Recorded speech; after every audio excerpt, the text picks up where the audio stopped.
Hi, in this video I'm going to show you how to create tab groups in Google Chrome. Grouping tabs in Chrome helps you stay organized by categorizing related tabs, making it easier to manage multiple tasks and reduce clutter. So let's start the video. Open Google Chrome browser. Here we have several tabs open. First, let's start by creating a tab group. Right click on a tab that you want to add to a group. From the drop-down menu, click on the option that says Add tab to new group. A small bubble will appear. Here you can name your group. Let's say sports. You can also choose a color. I will go with the blue. Just press enter and the new group will be created.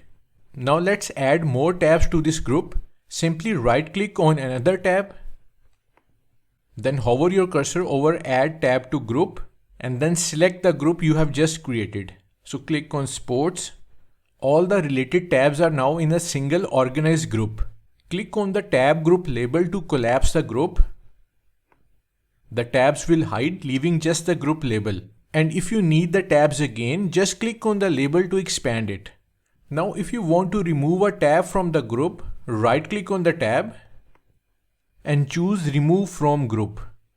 To delete the group, just right click on the group label and select Ungroup. So that's how to group tabs in Chrome. Thanks for watching.